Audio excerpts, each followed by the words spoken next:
Hi everyone, welcome to the show. Delighted to be able to do a show again. I'm really sorry, it's been a few weeks for anyone that does follow regularly. I've been extremely busy over the last few weeks and haven't managed to get up here into my loft to do a show. But I'm delighted that I can do this one. Today I want to talk about what's going on in the Mediterranean yet again, and why there are still boats full of people, asylum seekers, refugees, and migrants who are trying to make their way into the European Union that are dying in the sea. We saw last week, towards the end of last week, we saw a boat with 600 plus people. The pictures of it are astonishing. Sink. Hundreds of people are still unaccounted for and thought to be dead, obviously, and hundreds are confirmed to be dead in that tragedy. And we also saw, just in the last 24 hours or so, another boat that was off the coast of the Canary Islands also go down, and it's expected that at least 30 people are confirmed dead in that incident, in that tragedy as well. Been in Brussels a long time, me, and pretty much since just off the back of what was known as the first Lampedusa crisis, when bodies were washing up on the beach from a smuggler's boat. And it really shocked everybody. And then the subsequent years until 2015, we saw huge numbers of people boarding those boats in North Africa, in Turkey, making their way into the European Union. Many, many people have died. And we're seeing it happen again, right? This is 2023. It's coming around again. And the question is, what is the European Union doing? Because a lot of these people aren't just sort of making their way arbitrarily anywhere. They're coming into the EU. And we've seen the discussions start once again about exactly what all this means for the EU, which put together a new migration and asylum agreement, came out by the Home Affairs ministers a few weeks ago. It's really about sharing the asylum requests around the EU's countries, the 27 member states. Also, it's about countries that don't want to be involved in that paying. But the question is whether that is really doing anything to prevent people from boarding boats. So in this show, I'm going to do a little bit of a thing of what has been happening in Brussels, also the tone and the way that those discussions are happening. And we're going to hear from some journalists that are reporting on this, Brussels-based journalists, and we'll also hear from Amnesty as well, who have been talking obviously extensively about this for many years. So on that note, David Carretta is a journalist here in Brussels who talks on this issue quite a lot and puts quite a lot of pressure on the European Commission about its coordination efforts and what it's doing amongst the EU's member states to try and deal with this. I've recorded an interview with him that I will play out. But sorry, my dog is up here. He's going on the glass. But first, I want to just show a clip of what he was the sense of what was happening in the daily briefing of the European Commission. So this is a clip from last week, and I just want you to take a listen. It's in French, but there's sort of translated, interpreted into English. So I'm just going to play this out and take a listen to what David was saying and the way in which these conversations are being had in Brussels right now. I'm going to try to contain myself here. Really, it's very difficult to always hear the same response. I didn't hear holistic, but I did hear coordinated this time. It's tragedy upon tragedy, and every time we hear the same thing. I think it was February or March, not sure which one. You were talking about these huge results you had booked with search and rescue when the same questions were brought up. And a working group was to be set up for June. 3 months have lapsed since then. Frontex has 2 border coast guards, Italy and Greece, in that area. And neither one of them intervened, even though you saw the image of 700 persons aboard a vessel in distress. So it's obvious that it's migrant traffickers who put those people on the boat. So there's a duty a human and a legal duty to intervene. And so my question is, are you going to push the member states to live up to their search and rescue duty? Are you going to do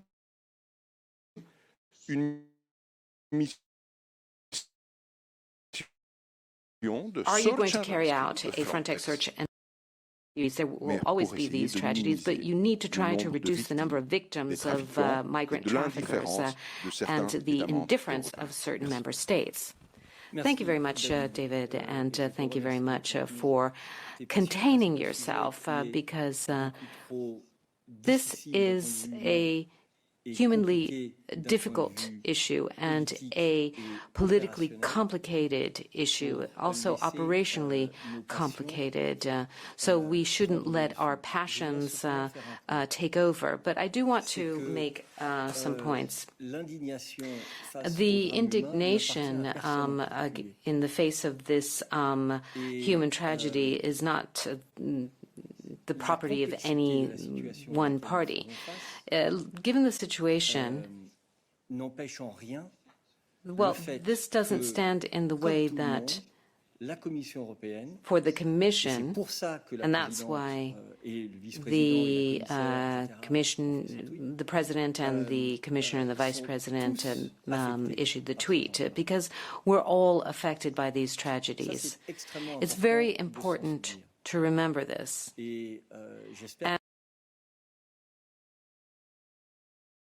So I think that gives a bit of an example. I think there was a bit of a technical issue there. Sorry, my internet was having a bit of a moment. But I think it's interesting to see this sort of.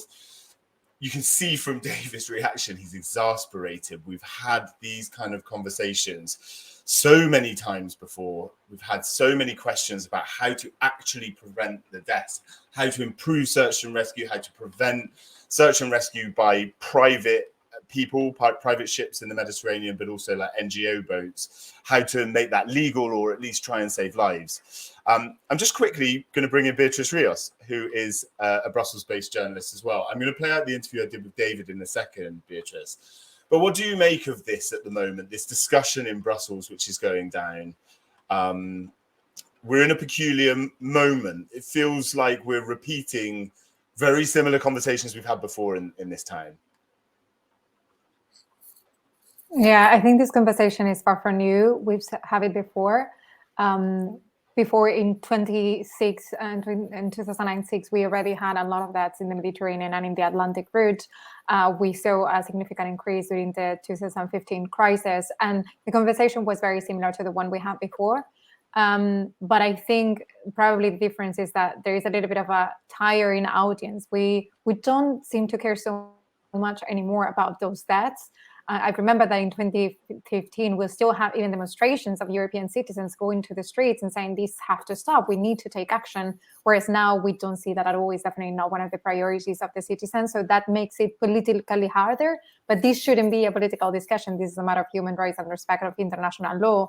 And therefore, it's a question of just fulfilling the duties of those countries and the EU. The problem here is that I think the Commission is in a difficult spot in that it doesn't really have the power to put those search and rescue operations in place.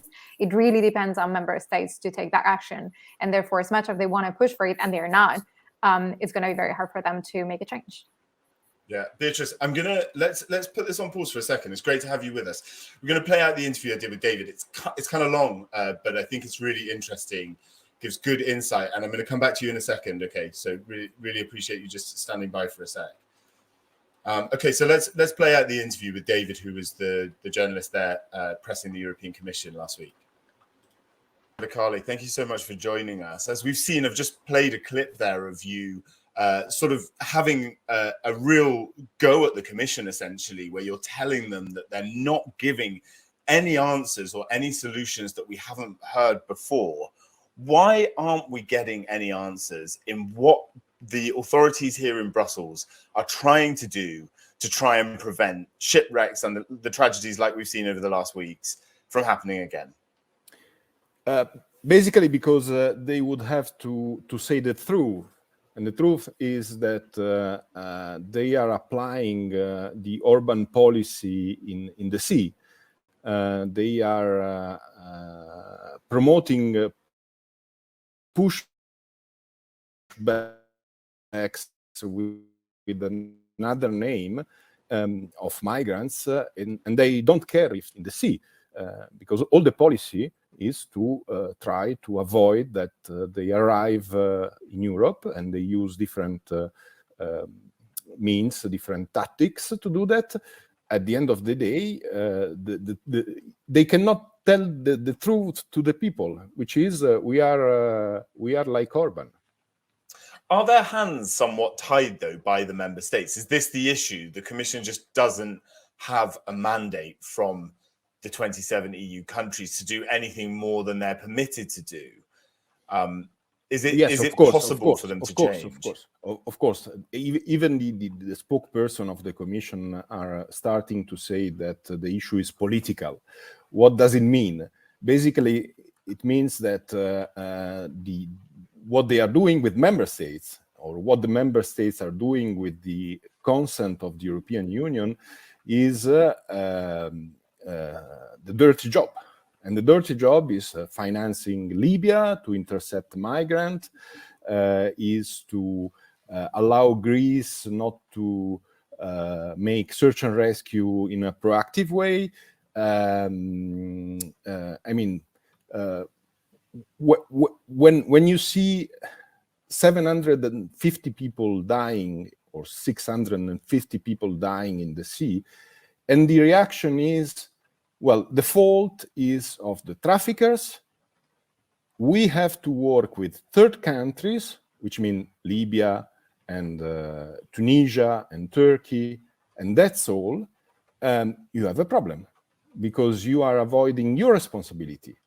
And your responsibility, the responsibility of member states, but also of the European Union, should be to make search and rescue in a proactive way. When they say at the beginning of their answer, our first priority is saving people life, it's not true. Their first priority is to avoid departure from Libya, Tunisia, Turkey, and so on. That's the reality of the situation. Do you think that the EU institutions, and by this I also mean Frontex, are which is the EU's border agency, are coordinating properly? Do you think the countries actually are talking to each other properly? They are talking to each other properly, and they are doing what they have decided to do since 2016-17, after the big refugee crisis.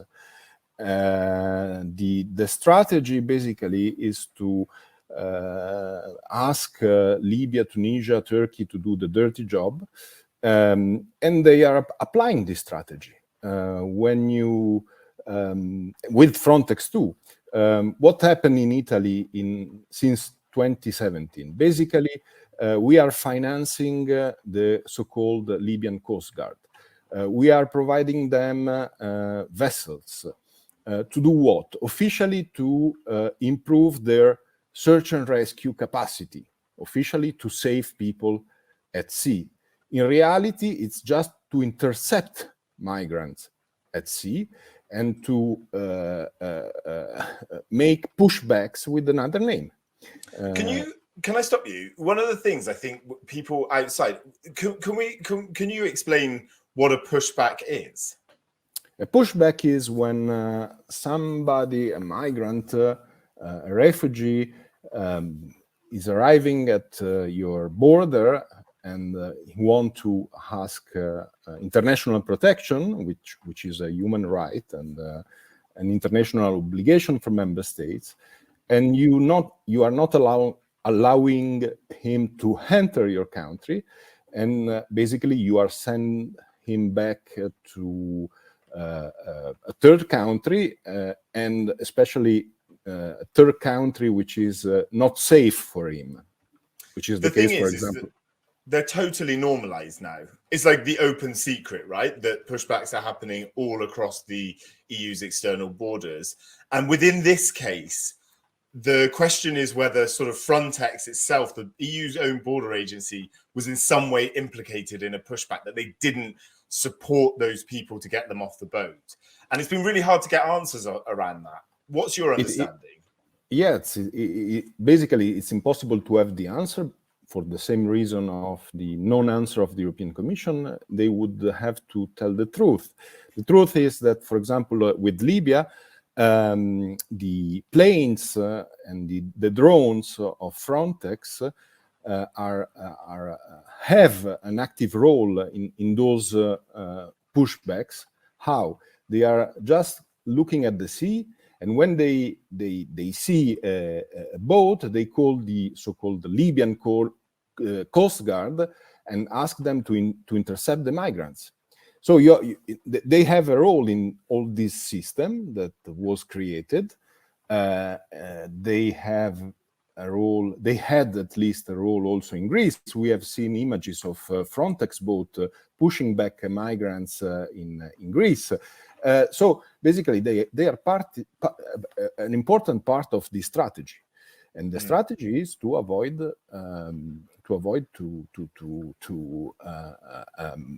to let the people in the European Union. One of the things you were pushing really hard on, and I think it was appreciated by the rest of us in the press pack, because it's important to know what's going on here, was this search and rescue coordination group or contact group, and exactly who's involved in this. Can you explain what your understanding is so far from the information that you've been given around this, and what that group is trying to do? Frankly, I don't know. I know for sure that it was created for to coordinate among member states on private vessels, which means the vessels of the NGOs, and to try to limit their activities. That was the basic idea at the beginning of this working group or contact group, whatever it is. And each time there is a wreckage, the Commission come up with this working group as the solution, even if they don't discuss the coordination of member states on the real issue, which is search and rescue in a proactive way in the sea. This is it, because we want to know who is involved in this search and rescue group, who are the member states that are involved.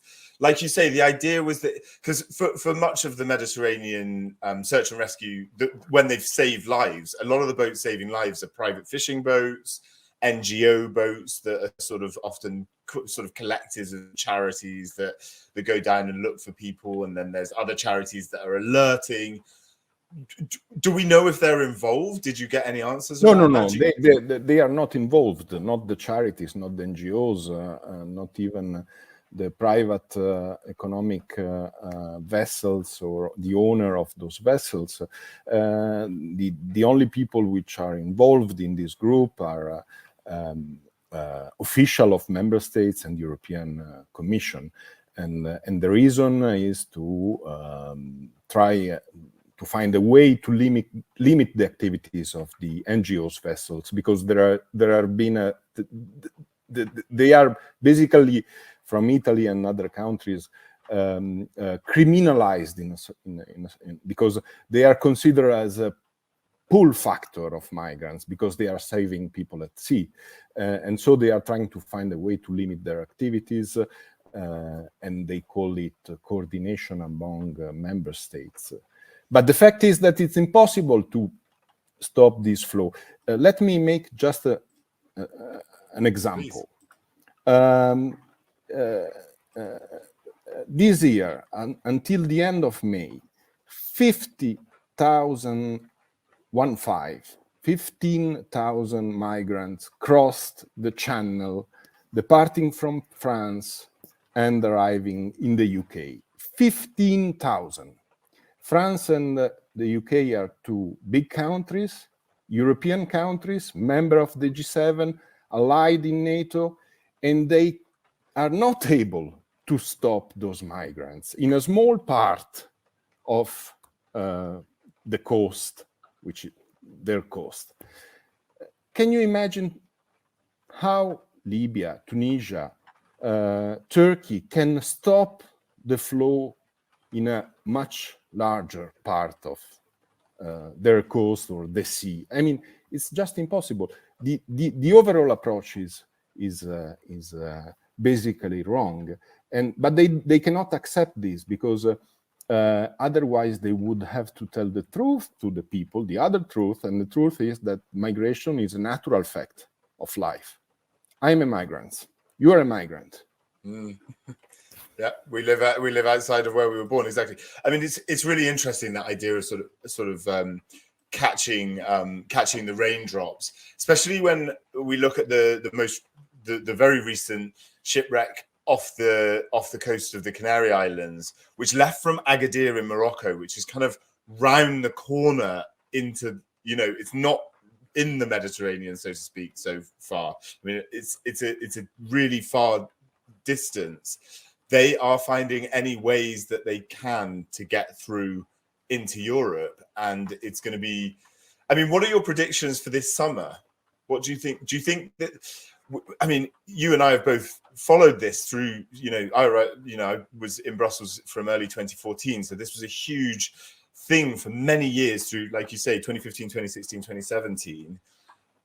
But now we're not going to see a special EU leaders summit this summer, do you think? We're not going to see these things like we saw back then. They don't care anymore. But I don't know. I mean, much depends on the weather. In fact, at least for Italy, if the weather is good, people is trying to crossing the sea. If the weather is bad, numbers goes down. So. And the real problem is in fact inside the European Union, when people arrive to Italy and then move toward the north, France, Germany, the Netherlands, Sweden, and so on. The big crisis in 2015, 2016 was the fact that people was moving all around Europe, and that was politically very difficult to accept. So maybe we will have a special summit if there is a huge number of people arriving, millions, 1 million. Otherwise, it will be just one of the topics of the summer. But the point is that all the solution that they are proposing, well, there is no magic bullet on this. And the solution that they are proposing, saying, well, we have a migration pact, a new migration and asylum pact. This is the silver bullet. No, it's not true. The problem will stay. If they don't depart from Libya, they will depart from Tunisia, Senegal, because there are, as you said, the Canary Islands, Belarus. I mean, there are a lot of route that can be used. And one of the reasons why we had this boat in Rios in Greece was ranked, which went down. One of the reasons is the fact that other routes are closed, and so they are taking more risk. This is it. It was far in the west of Greece this time, which hasn't really been affected. It's mainly been the eastern islands in Lesbos and Samos, etc. And now it's right on the Peloponnese, and they didn't really know kind of what was going on. But this has happened quite commonly. The geography has changed. As soon as you shut one door, I mean, the Mediterranean may be kind of like small in the size of the globe as a sea, but it's a huge sea, right? That you can't police every corner of it, and especially not with such divisions between countries. And then you have also the board on Earth, not just at sea, and you have Bulgaria, and then you have Ukraine. You have a lot of entry point if you want to find an entry point. So if you want to stop them, you cannot. That's the basic starting point. What you can do is to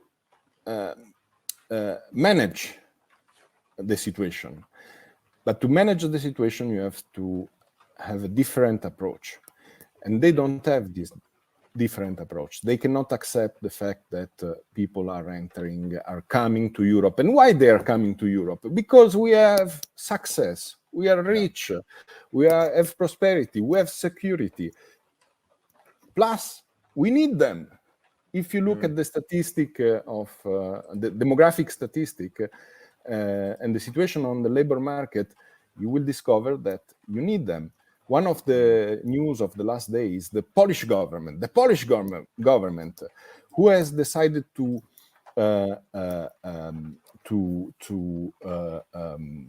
approve a decree which gives 400,000 working permits to migrants because they need them for economic reasons. Yeah, I mean that's why Merkel let a million people in during 2015 as well. They needed the work. Yeah, David, listen, thank you so much. I really appreciate you joining the show. Thank you to you.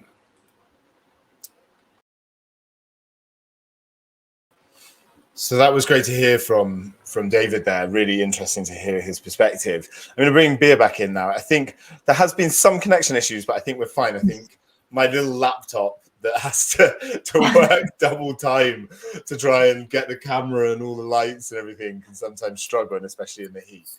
But it was interesting what he was saying there. And what I suppose actually in some sense, as I was watching that interview back, I was starting to think like, we're still not really, and this is my fault in that interview, but we can correct that here. We're still not massively talking about the people that are on the boats. There were a lot of people from Pakistan on the boat. We understand there were that were on the boat that went down in Greece. We don't know too much about the people that went down off the one that went down off the Canary Islands right now. And we are at risk of dehumanizing sometimes by talking about just the shipwreck as opposed to the people. Do you think there's dangers of that in Brussels at the moment? I don't know how you feel, because it's difficult for us. We don't get the information. The people get pulled from the boats, the survivors, and put into detention centers immediately, and we don't get access.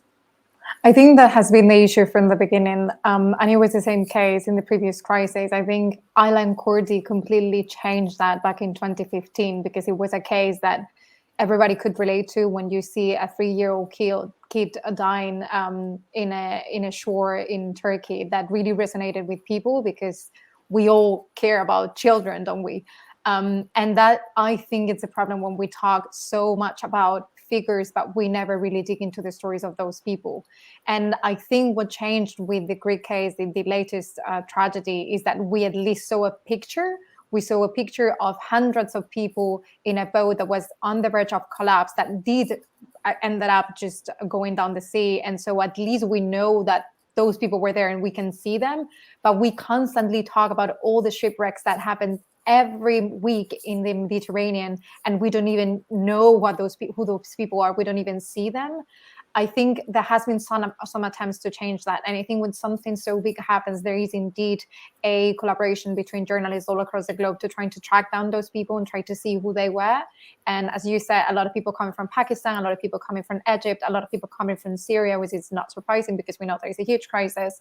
There is an interesting project going on in Spain that I think it's worth to mention, and it's called, Spanish is Caminando Frontera, so it would be something like walking the borders. And it was a project that was actually put together by migrants that went to live into Spain and that wanted to try to track down those people that disappear in trying to reach Europe. And it was very interesting because they would collect pictures that were sent by family members and they would put them online just in case at some point some of those have been identified either by the police because their bodies have been found, or because they actually are alive and they are just living in Spain, but because they are in an irregular situation, they might not have been identified as a survivor of a shipwreck. And I think it was an interesting story because it poses the question, why are we not really tracking those people down? Why are we not talking about them? Because if this would happen to an European boat full of tourists in the middle of the Mediterranean, we would know everything about every single one of those people just within hours. Right, I'm going to stop you there. I'm going to stop you there, and we're going to do this because because this is really true though. I've tons of people on my social media have been posting about this submersion whatever thing going down to the Titanic and these billionaires that were on it and this project. If you watch, you and I work for mainstream media channels. We do that, both of us, for multiple different ones. I just want to say Beatriz Rios is one of the absolute #1 best reporters I've ever encountered in my life. And so you should follow her and follow her work. She's incredible.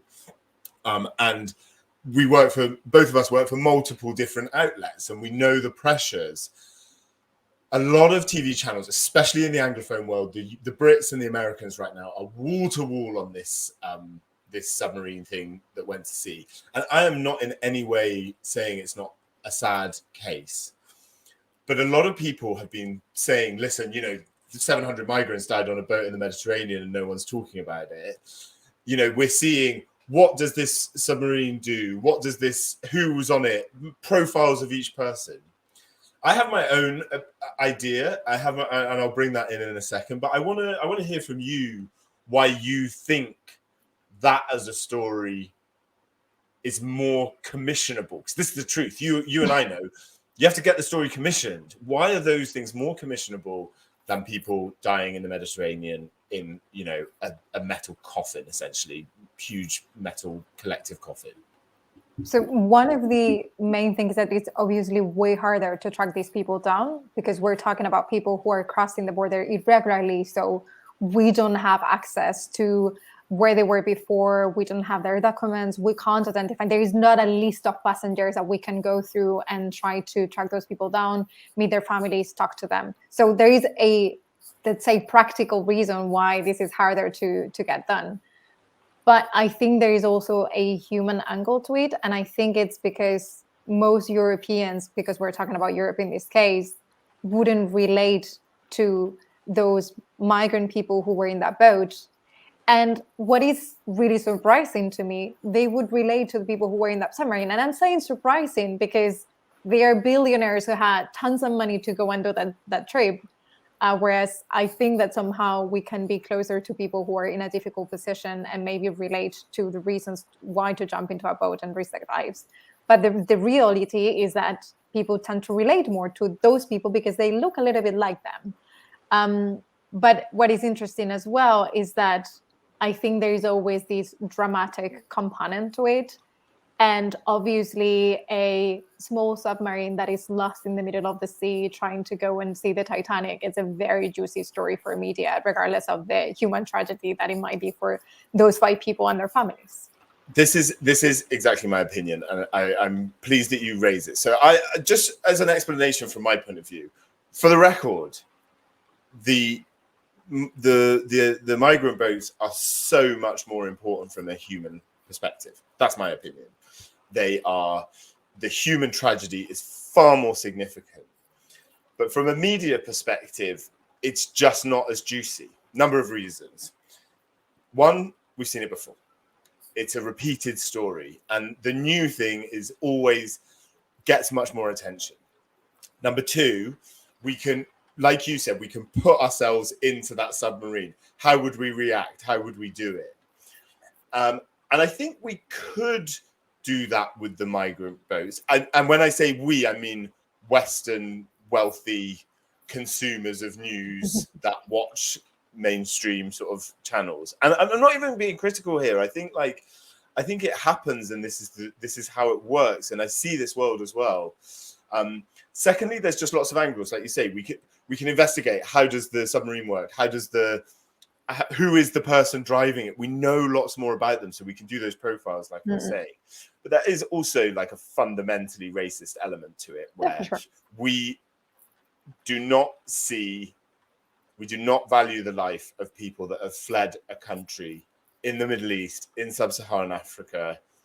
And there's a sort of sense of, blame of those people that perhaps, their country fell apart and they perhaps have some individual responsibility for that. We don't know the stories, right? But I don't know. And also just the quantity of it. We've seen it so many times. You and I have both done feature reports on individual people who've tried to make their way into the European Union, followed up on those stories. Whereas this other one is just kind of, it's just a juicier story. Even like the Titanic angle, we've all watched the film, the old lady with the jewel, whatever. I think it's a really valid conversation to have, but I also think they're not comparable stories right now. No. If you're in a news, I always say this, like if you're in a newsroom, that like we have like slugs, so you'll have like migrant ship and submarine, and they're just two different things. There's not going to be any link between them, and you could have like, you know, Kosovo talks which are going on in Brussels today, for instance. It's a completely different story, and it doesn't really relate. I just want to bring in, we had a comment here. Someone posted on Twitter on this stream just as we we're going. They talking about the people, they die because they cross the sea with a boat. If they stop doing it, they'll stop dying. It's as simple as that. I think it's it's a hard sentiment actually, but this is how a lot of people feel. Which is, I think it's a simplification so extreme of what actually happens. And going back to the question of how can we not relate to the situation, why would anyone risk their lives and their kids' life? Because we're talking about a lot of babies and young kids dying in the Mediterranean. Why would they do that if their situation in which they are, it's safer? And the truth is that that's not the case. It is not the case. That's why they risk their lives. When you talk about those people as if everybody would have the exact same context and the exact same situation, and they're just like stupid people risking their lives, I think that's very unfair. And I think we should be a little bit more empathic and understand that a lot of those people are fleeing wars, that a lot of people are fleeing persecution in many different ways, that a lot of people are fleeing famine. So we're talking about people who are really suffering, and they see as the only way to have a better life to jump into that boat and try to take the risk and see what happens. If you are ready to risk your life, it's because your life is definitely not worth living. So I think we should be a little bit more empathic when we talk about this, because we might not be able to relate to their a specific context, but we try to just put that into perspective, not just seeing the boat and pretending that there is no other option for them. Exactly. I always say this, and I hate, like, personally, like, I'm not like someone that's like, go and walk in someone else's shoes and sort of, I don't want to be like some preachy reporter, but my first experiences in refugee camps and seeing some of these refugee flows really changed my mind of it. Speaking to individual stories, just some people don't know how they've managed to get there. Some people don't know, like, series of events happen in their lives which bring them to one of those coastlines. Especially when you look at the stuff that was happening in Calais and Dunkirk. Like, those people never intended to be there. They don't know what's going on. Remember, I did some reporting in northern Bosnia where there was like a lot of Pakistani and Afghanistani guys actually that were trying to get into Croatia, and they just couldn't. They were getting beaten by the Croatian police. The police denied it as a disclaimer, but you know, and they weren't even necessarily like, you and I both moved to Brussels for our careers, right? And a lot of these guys thought that they were just like moving up, going up into a cooler, better, richer place, and they were gonna make it work. And that's the truth of it. As you say, there are a lot of mothers and babies, though, and you see that when you are reporting from these places. But that's the interesting thing as well, as you said. And I think that we are very privileged because we get to have the experience of meeting those people and having conversations with them. And I think it's actually our duty and our responsibility to be able to translate that into a bigger audience. But the truth is that when you talk to them, you realize how much you have in common with them, how much you can relate to their stories.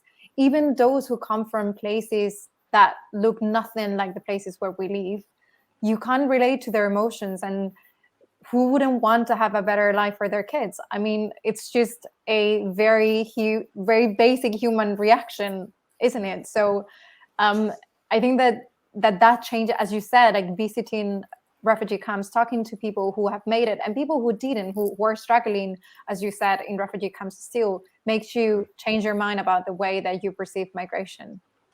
Yeah, I want to talk to you a little bit about the Spanish reaction, because this case off the coast of the Canary Islands, and there have been a few cases of this. This isn't brand new. It's sort of in the headlines right now. What's going on in Spain? There's obviously government change going on. There's an election on its way. There's a lot of crazy stuff going on. Is the debate as I don't want to. Yeah, I mean, I think we can use it as toxic as it perhaps is in Italy, or as complicated as it is in Greece. I think it is to some extent. It's true that my impression is that it is no longer the main focus of the discussion as it has been in previous elections or in other years, but it's definitely one of the points for discussion, especially with the far right. So we know that if there is a far right government, there probably is going to be a shift in migration policy. But the truth is that even with the current socialist government, we don't particularly have a much more human approach to migration. We have to recall that it's going to be the first anniversary in just a few days that a year ago, around 70 people died at the border between Morocco and Spain. And Spain has disregarded any responsibility on this case, and Morocco didn't even investigate it. So we have seen that the migration policy of frontline countries is very similar, regardless of who is in government, because we saw similar situations in Greece or in Italy. However, it's true that as you said, the last case of a street wreck close to the Canary Island happening only a few days after what happened in Greece has sort of like brought back the topic to the spotlight. And I think it might be a chance to open the conversation, but because the context is so toxic, I don't necessarily think that it's going to be for a positive change in migration policy. Yeah, so much going on. And this is it. Until the member states can agree with each other, they'll have their internal battles politically. And then the frontline countries and the other countries, like northern and western countries in the EU, don't agree and don't have the same position. And we just carry on with the same discussions that we've been having for a decade. There are a lot of things that resonated with me when I was listening to David. And one of them it was what he was saying about what experts tell us is that if you close a route, then a new one would open, and that's what is happening in Spain. So by Morocco toughening up their approach to the position in the border and trying to stop migration on that particular border, then we see a significant shift into the Atlantic route. And the tragedy of this is that the Atlantic route, so the route that goes mainly from Senegal, but other countries as well, to the Canary Islands, is one of the deadliest in the world. Only in 2020, there were about half of the deaths that in the whole Mediterranean route. So keeping that in mind, I think when we do migration policy in a tougher way, and when we put the focus exclusively on controlling the borders and trying to stop people from coming, we're not stopping people from coming. We're just making it more difficult for them and more dangerous for them. So this is what is happening right now in Spain as well. And that is really something that we're probably going to experience. We're asking David as well about what happens in summer. I fear that we're going to see a lot of more people die. Yeah, exactly. This is it. The coastlines are too big. Bea, thank you so much for joining. I really appreciate you taking the time today. I know you're an extremely busy person, so I really can't thank you enough. And I hope to see you soon, mate. Take it steady. Yeah, thank you so much for having me and for having this conversation that I think is very important. Cheers, Bea. Okay, so now we'll move on. We've heard from two Brussels-based journalists, but obviously an Italian and a Spanish journalist based here. And I think this is the thing. I don't want to be too one-sided in the reporting, but the understanding in the press pack is that we are going around in circles a little bit, especially when it comes to EU policy. And I think you heard that from both Bea and from David. So the next person I wanted to bring in, I spoke to a bit earlier, is Matteo de Bellis, who works. I've interviewed this guy quite a few times over the years on this issue. And a group of NGOs and charities and migrant organizations and stuff penned a letter, about 180 of them, collectively calling for more action. And this is what Matteo had to say. I'll just play out the interview now. Thank you so much for joining us. Amnesty signed up with about 180 other NGOs a letter calling for action. Can you explain exactly what this is all about? Well, first of all, thanks for having me today. We have been calling on the European Union and its member states for a long time to change approach when it comes to dealing with the central Mediterranean and the people who are losing their lives trying to reach Europe. Personally, I've been working on this for 10 years now. And we have seen how the approach of the European governments has not improved. Actually, it went backwards. Now, this latest tragic shipwreck near Greece should be seen as a wake-up call to review the policies that have been implemented so far. The idea that we can stop people from crossing just by working with other governments like Libya and Tunisia has proven ineffective and counterproductive. It has contained people in situations of danger. It has led to people being detained, arbitrarily exposed to torture, and many other human rights violations. Meanwhile, most importantly, it hasn't stopped the boats from coming in any sense, right? There's still the smuggling rings that the European institutions, that the European Commission says it's trying to break up. It just hasn't worked. Why not?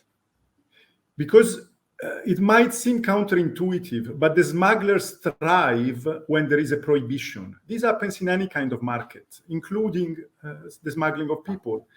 If it is so difficult and almost impossible for refugees, asylum seekers, and migrants to come to Europe through safe and regular pathways, then the people who really need to travel, they will do that irregularly. And that is making a favor to the smugglers. This is pushing people in their hands. So rather than talking about addressing the business model of smugglers, we should do that. But you don't do that just by using criminal investigations. You need to do that by opening up their market and challenging them by offering more regular pathways to travel. So what does the letter say? What action are you specifically calling for? So, as I just mentioned, an opening of safe and regular pathways for much bigger numbers of people are essential. Let me stop you. What is a safe and legal pathway into the European Union? What does that look like in your mind, in your ideal world? Okay, let me make it extremely simple. There have been 10,000 refugees in African countries trapped in Libya for a number of years. Many of them ended up in detention centers, ill-treated by the authorities. Now, UNHCR and others have been working to try to offer to these people the opportunity to travel by airplane to Europe to seek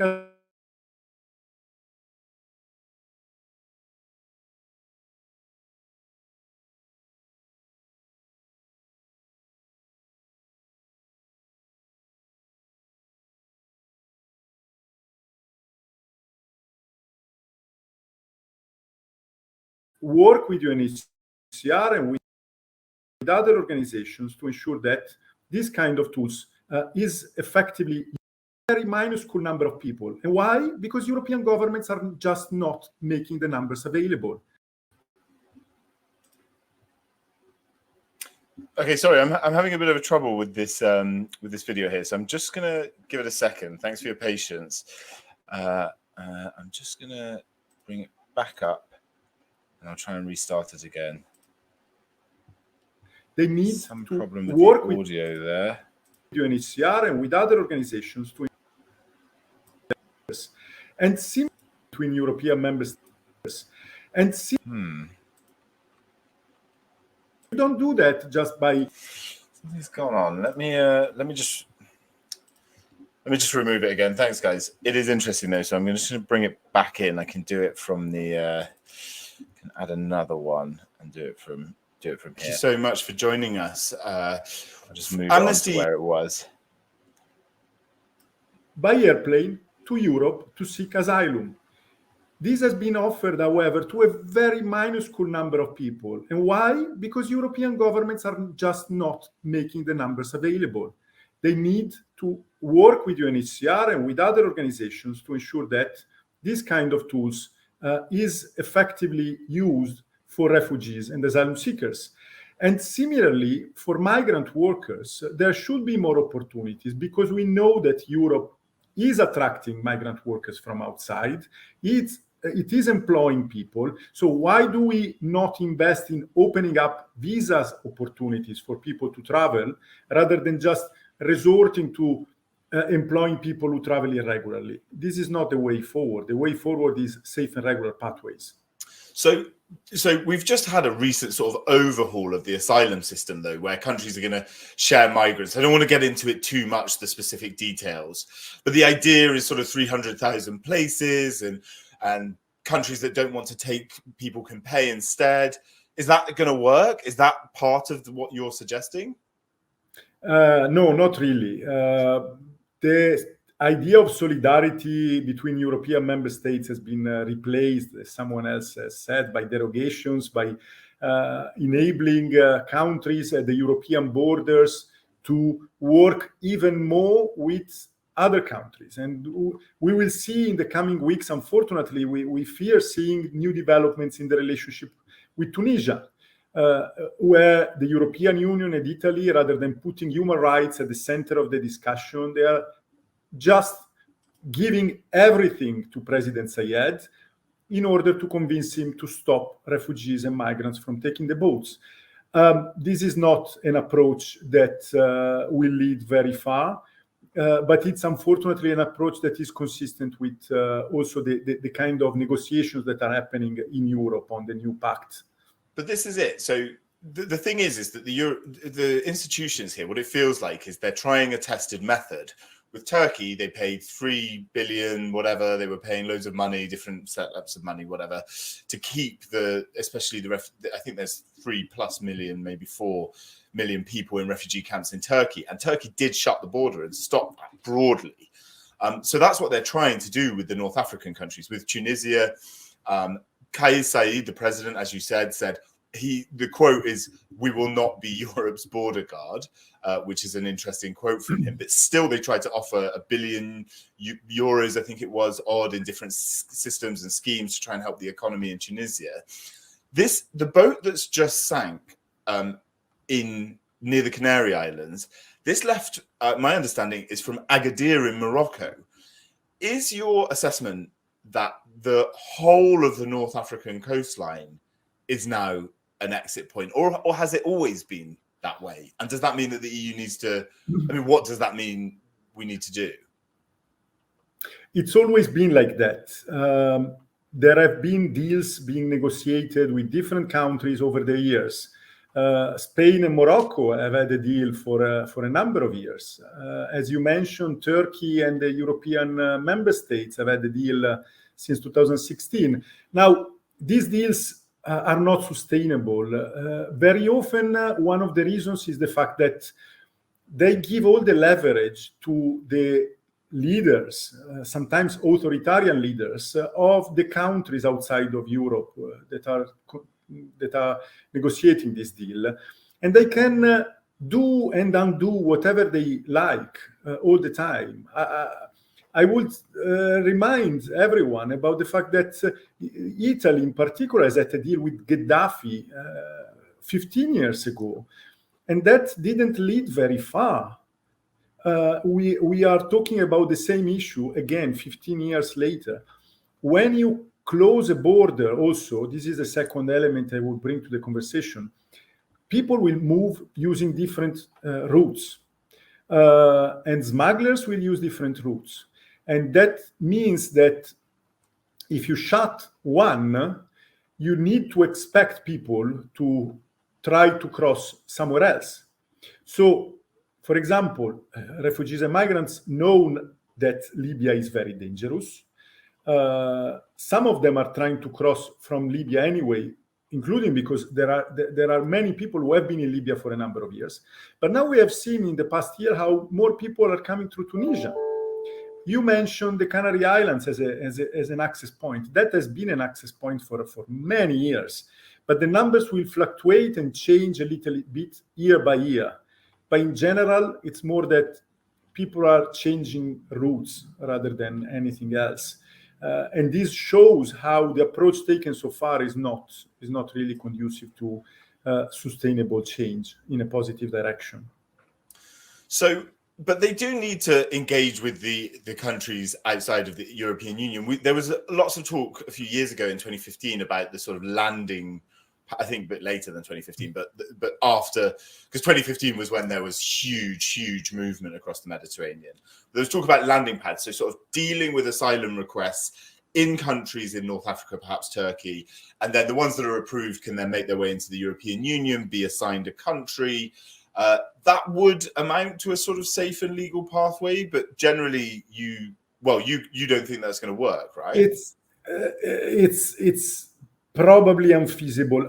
Solutions of this kind have been proposed again for at least 20 years. Tony Blair proposed something like this in 2003, and still we are to see an example of this working and working positively. The problem is that most of the countries surrounding Europe that we are talking about are countries where you cannot guarantee that people are treated humanely and that have access to fair asylum procedures. And this means that it is actually not realistic to see these kind of ideas being implemented without having the results that we have seen in Libya. In Libya, something like that has been, in fact, implemented using a trick by giving the Libyan Coast Guard vessels any kind of support, a Libyan search and rescue region, and telling them, you stop the boats on Europe's behalf. And they did. What happened? Over 100,000 people, let me say that again, over 100,000 people have been intercepted at sea since then and taken back to detention centers where torture and rape are daily issues. This is not a solution.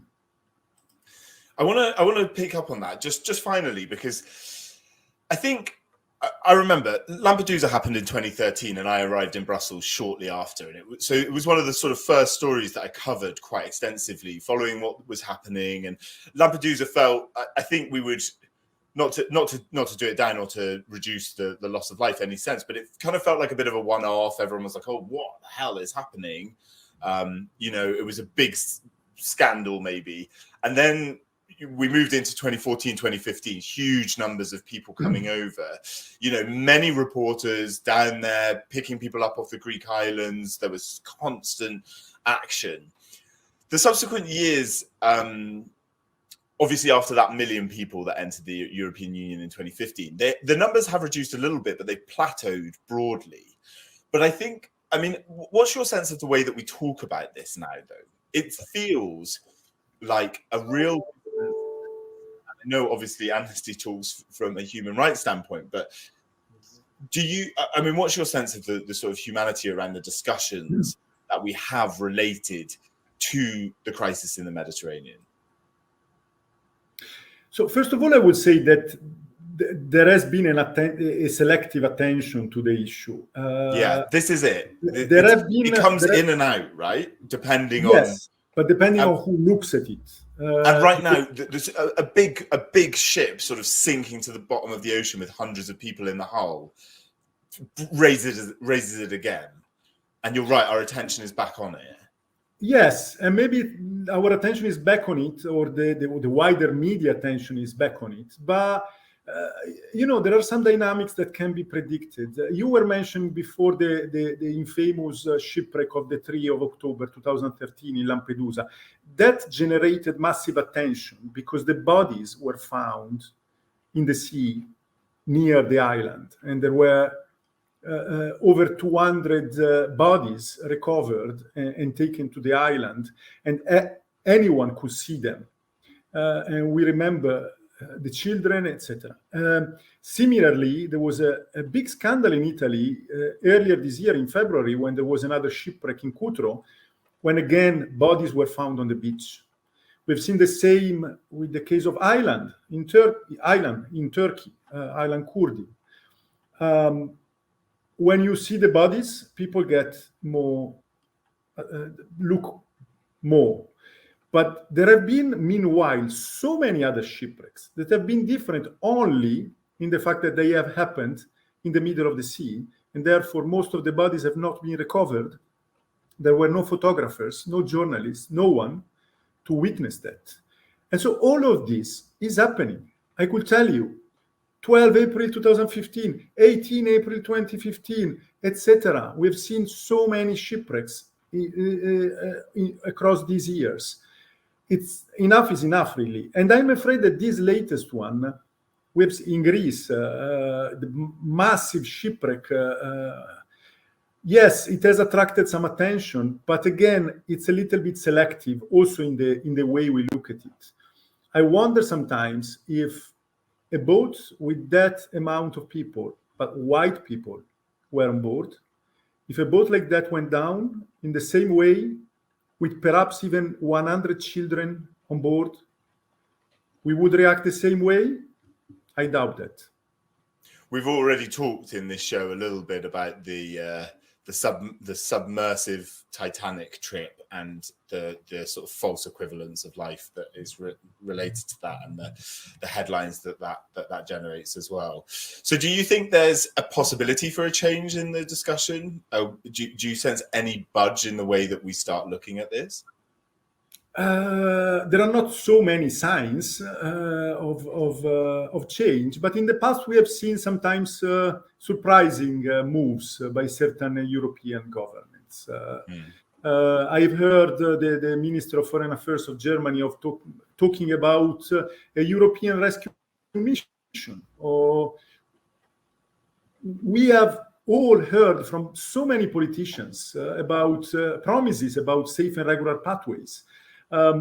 We just need to make sure that these are implemented and that they sit around the table and focus on these solutions rather than doing what they have been doing for such a long time, which is just talking about containment. They cannot accept this minimum common denominator politics of no one wants the refugees and migrants, and therefore we just dump them outside of Europe. And that's the only solution we can agree. This is not working for anyone. And it's not even, as you were suggesting before, leading to such massive decrease of arrivals. So we need politicians to really look a little bit more maturely at the issue, looking at the long-term perspective, and use all the tools that are available. There are tools that are available. In the past, we have seen European states being bold in launching, for example, rescue missions. Unfortunately, in the past couple of years or even more, actually, we have seen states more busier in hampering the work of the rescuers rather than supporting rescues. But is it time to change that? I think it's time. Matteo, thank you so much for joining the show. I really appreciate your time today. Thank you. So that was Matteo de Bellis, really interesting. Something that people have said is I don't bring the dog in enough anymore like he used to. So little Teddy's up here with me, struggling in the heat. He gets his hair cut tomorrow. Look at him, bless him. And he's been crying the whole way through that interview while I was trying to sort out the audio. I'm sorry, there was some sort of internet problem going on. I don't know if it's relevant to the rain. Anyway, really interesting to hear what Bea and David and Matteo had to say. This is an ongoing discussion. This has been going on in Brussels for ages. The sad thing is that we're probably likely to see more of the tragedies with the boats that we've seen. And then we will see the continued sort of confrontations with the EU institutions and with the EU member states. So I wouldn't be surprised if I do another show of this nature and talk to some more people that are following this. I really want to thank the guests that have joined. Thanks to everyone that does support this show. I'm sorry for the weeks when I can't do it. Please do like and subscribe the video, share it. I also share sort of clippings out of the show that can be the sort of headline news that people have said out of these shows. So you can see those bits on the YouTube channel. So please do subscribe and get yourself notified when I'm going live. I normally do it at 4 p.m. on a Thursday unless I feel inspired to do something new or if something's interesting. Again, thanks for everyone for supporting the show, and I wish you a wonderful rest of your day. Take it steady.